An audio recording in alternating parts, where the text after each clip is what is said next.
Meme coins have been making people very rich this year, but sometimes meme coins is like hunting for gold. And like you've heard the story before, I'm sure, it was the people who were selling the shovels who made the most money, not necessarily people who are looking for gold. So in this video, I'm going to be talking about a meme coin in SPX6900. I'm going to be talking about why I'm buying it, why I think it can become a movement, and how you can make extremely high amounts of passive income from yield farming it. I'm gonna show you guys the ranges I said, why, which chain I chose to provide liquidity on, and why. I'm gonna give you guys all the details, okay? So before we get started, I do have to say none of this is financial advice. These are my own perspectives, research, and opinions, and as always, should be treated as such. So to start out this video, first I wanna talk about what is this SPX token and why does it have so much buzz around it? Why do I think it could be so huge? All right, so you can see here, SPX6900, it's 137 on CoinGecko here, has a market cap of $575,909,374. So pretty much $576 million. Now, if you look here, you can see the token is on ETH, Base, and Solana. More on that later. And you can also see, and this is the cool thing about meme coins, the market cap and the fully diluted valuation are the same. So the cool thing about investing in meme coins and why a lot of retail likes it is because it allows retail to invest like a VC. When venture capital firms invest, they come in and they invest millions of dollars through multiple rounds. And then once the token finally goes public, then they dump on the market, right? So by the time retail is able to buy it, it already has an inflated valuation that doesn't actually line up with the fundamentals. And then they have to worry about getting dumped on. So this way, if you're buying a meme coin, everyone has a fair shot to buy it right when it releases, right? And now you even have hedge funds and actual institutions investing into meme coins because they've been making people so much money. So why do I think this meme coin can do so well? Well, first, if we go here, CoinMarketCap gives you some good data. And if we look at the market cap and volume of meme coins and we hit all, you can see that after the August 4th dump, August 4th was right here. Meme coins recovered the best, and then it was AI. You can see the V-shaped recovery, and you have over $50 billion market cap in meme coins, and you can just see how it exploded in February, and it's kind of just been going down, and now we're finally setting new highs and higher lows, and it shows some of the top performing meme coins. And if we look at their website, they got some cool stuff on here, but the whole narrative behind this project is they're trying to flip the S&P 500. Now, obviously, they're not going to because S&P 500 is what, $100 trillion or something like that, something astronomical. But it's the narrative behind it. Like, this can actually become a movement, right? And there's a good book called Narrative Economics that I always recommend people read. Some of the hugest narratives that people like to get behind is narratives where the underdog is overtaking the big dog, right? We saw this with Wall Street bets. This has that kind of vibe and that kind of viral potential. We saw this with GameStop and GME, where people were getting mad that hedge funds had the inside scoop or had the upper hand on retail investors and were able to manipulate them. And even if you look at Apple, right, this is the narrative they attached themselves to when they had the 1984 ad where they had the girl coming out and she threw the hammer at the screen. It was Big Brother talking to all of the little slaves or whatever you want to call them. And at the end, it said, "We will prevail." So the reason why this narrative is so sticky and it's so visceral to people is because everyone at some point in their life feel like they're an underdog, right? And they always want to come up and, overcome that adversity. It's something that every single person goes through. And, like Simon Sinek says, people take your story and make it their own. So they see this Big Brother narrative and they think about something they want to overcome in their life, and it gives them a sense of belonging, right? Like, really let that sink in. This is human nature, human psychology. Now, guys, we have a group called Know-It-Alls. I think we're one of the best DeFi groups on the market. We have a 13-hour yield farming course that literally covers everything you need to know to generate passive income, just like market makers have been doing for the last century. Get access to professional coaches, all of our group members. We put all this alpha in here. We have group calls, we record them. But if you look here, I put out weekly videos for my group, right? And these are videos that don't hit YouTube. And I called out SPX in this video. And you can see this was 12 days ago. Today is October 16th. So that means I made this video on October 4th. And if we come here and we look at October 4th, that was right before this huge run up, right? So me and my members got to get a nice little 3x. So at this point, I'm just playing with house money and I'm letting this thing ride.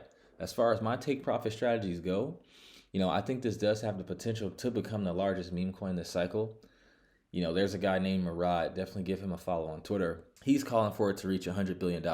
Hey, I don't know if it's going to reach that high. I would be surprised if it did, but I think it can at least reach 10 to, on the upper end, $50 billion.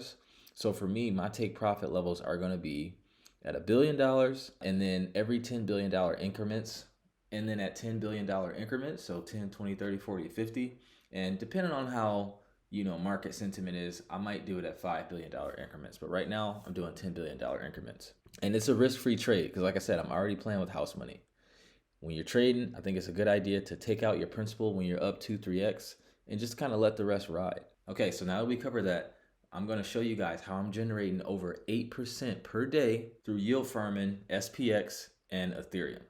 All right, so before I get into that, let me explain what yield farming is if this is your first time watching the channel. So yield farming is just a way to get a yield on your assets. There's multiple ways to get a yield. You can stake your funds on borrowing and lending platforms and get paid to facilitate borrowing and lending. You can stake on a blockchain staking contract such as ETH 2.0 and get paid a yield to validate the network. You can stake your funds on an insurance platform such as Nexus Mutual and get paid passively to facilitate insurance premiums. But the way that we're talking about in this video and on this channel most of the time, pretty much all of the time, most of the time, is staking your funds on decentralized exchanges. So anytime someone swaps back and forth between your pair, you get paid passive income. And the amount you make is proportionate to how much your liquidity makes up in the pool. So if it's 100K in the pool and you come in with 10K, since your liquidity makes up 10K, you get 10% of the trading fees. And when you're yield farming, you want to look for something called a good volume to TVL ratio. You want to have a TVL that's low, but you want to have volume that exceeds the TVL. So like for example, if you have a pool where the TVL's $1 million, on the daily volume is 10 million, that will pay much better than a pool where the TVL is 10 million, but the volume is only 15 million, right? You have one where the volume is 10x to TVL and the other one is only, 50%. It's not about numbers, it's about the ratio. So now let me show you how I'm generating over 8% per day in my SPX ETH pool, getting paid in SPX and Ethereum. Okay, first, there's this thing called concentrated liquidity where you can select the range at which you want your liquidity to be used. So this chart is SPX versus ETH. When it's going up, that means SPX is doing better than ETH and vice versa when it's going down. Okay, so I actually have two ranges that I entered.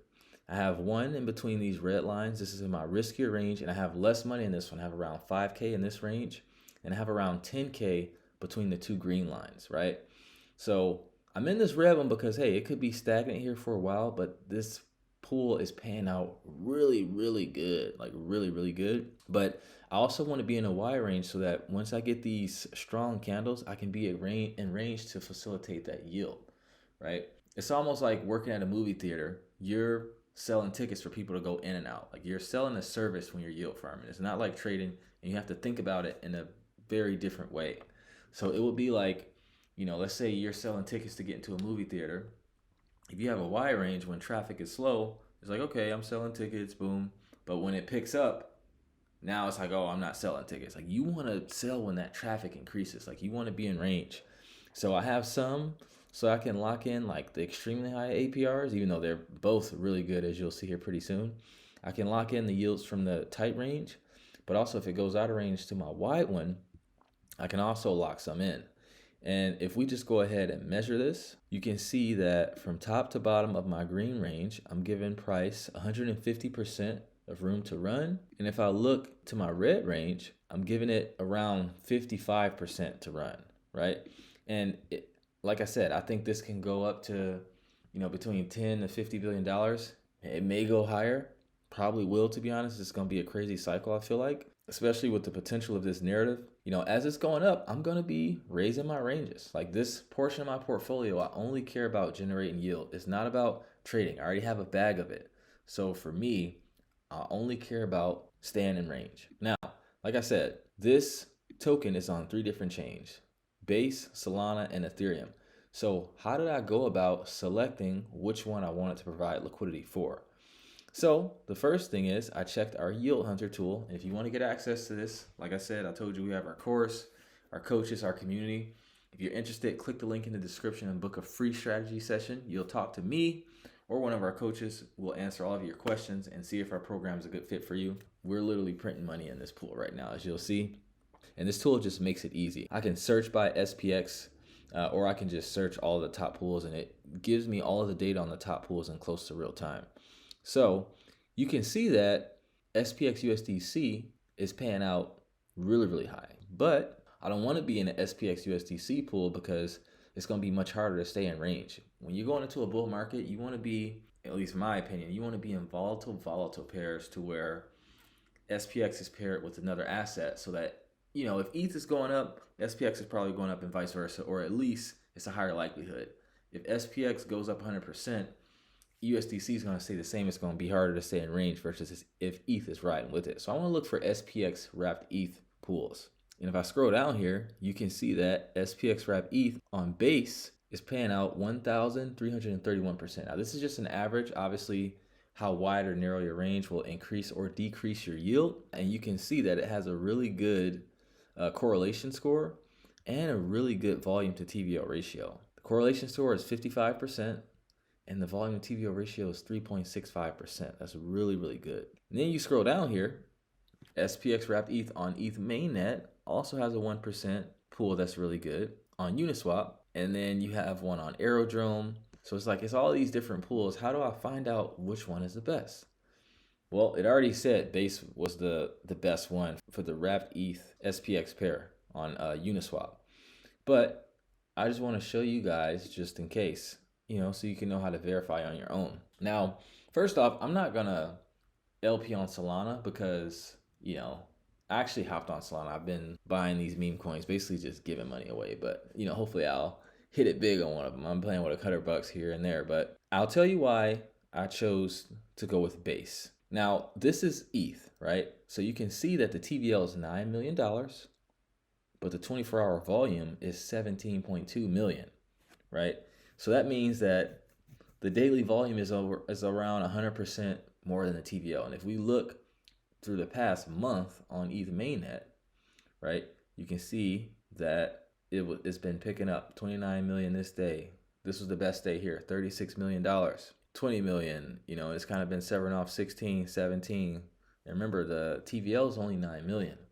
But if we look on Base, it looks like they just launched on Base because they just started trading there. The TVL is only 181,000, but the 24-hour volume is 560K. So you have the daily volume is 3x plus higher than the TVL. That's where I want to be. And this is me making a long-term bet on Base, right? So Base is built on the OP stack, and Unichain just announced that they're building their layer 2 on the OP stack as well. And they're calling that the super chain, Optimism and Base. So now it's the super duper chain because Uniswap has built their L2 on it. Their testnets will be deploying here pretty soon, and they're saying they'll be able to go live next year, or they plan on it. I made an in-depth video talking about how I think the Unichain will affect traders positively and how to benefit liquidity providers as well. The TLDR is they're trying to solve liquidity fragmentation and make it seem like you're on one chain. So when you're providing liquidity, you'll get to probably check a box and decide, hey, I want my liquidity used on Arbitrum, Optimism, you know, mainnet, Base, you know, whatever ones you want, without actually having to bridge to those chains. And if you watch the Bankless interview where Hayden Adams, the founder of Uniswap, was being interviewed, he was saying how people should, and I agree, people shouldn't have to automatically go straight to Ethereum mainnet because they have to pay a lot of gas fees to swap and to bridge. They should be able to go straight to a layer 2 where things are cheap. This will increase user adoption. And I agree with this. So you have Coinbase, which has hundreds of millions of users, who has their own chain, and it's the same chain that the largest decentralized exchange is being built on. So I think this cycle, a lot of people will go from Coinbase straight to Base instead of going to ETH mainnet and Solana. This is going to be the first stop they go to. So I think that trading will pick up here. So this is like me, if I'm selling shovels during a gold rush, I'm anticipating people are going to come start digging here. So I'm setting up my shovel stop early before all the gold miners get here, right? And the writing's already on the wall. Base the other day just passed up Arbitrum in TVL. So they are now the top layer 2 in terms of TVL with 2.4 billion. And Arbitrum's at 2.3 billion. I think this trend is only going to continue. And it's like, oh, what if, you know, the yields are on ETH are higher at one point and on Solana's higher at one point? Like I said, I'm betting on base. Accumulatively, I think the yields will pay out better. And this is kind of like, I'm not going to be going back and forth and all that. It's kind of like when you're driving a car, you're in a lane that's moving slow. And as soon as you change lanes, the one you just got out of starts moving fast. Pick a lane and stick to it and pick the best lane. And I think base is the fast lane. So now, the part you guys have all been waiting for. Let me show you how much I'm getting paid on this. So this is the big range, the one where it's the 2 green lines where I have most of the money in. And it's a 150% range. So I'm giving price 150% to play around in. And the volume has been really, really good. You can see right now I'm getting an APR of $1,486. I've been in this pool for a few hours and I've already made 131 bucks. And if I expand, you can see all the data. I have 65 in ETH that I can claim and 65 in SPX. And if I scroll down here, you can see 7 hours and 29 minutes. So 7.5 hours. And now if I go to this one, you can see I'm getting 3,024% APR. So I have 5K in this one and I have 10K in this one, over 10K, but I still have the same amount in fees. So the cool thing about yield farming, and again, these are 1% fees, so it's a 1% fee each swap. So that adds to it, which is really good. The cool thing about providing liquidity is when you set your risk correctly, as you see here, I've gotten the same amount of rewards with less money with just a tighter range, right? And if I hit this, again, it can show me all of the data, right? 133 here and 131 here. So I actually made more money in the small range pool, and it's 100% less room for price to wiggle. So yeah, this is really good. And I think if you have a token that you know people are going to be buying by the droves, provide liquidity for it, set up your strategy. Like I said, if you need help, book a strategy session. This is what we teach. This is what we do. But yeah, that is the strategy, guys. So with that, I like to conclude this video. Guys, if you got value, drop a comment, drop a like, subscribe, share with a friend. Let me know what yield farming strategy you want me to cover next for which token or whatever. I'll model it out for you guys. Other than that, I thank you guys so much for watching. I love every single one of you who tuned in, and I'll see you in the next video. Take care and trade safe.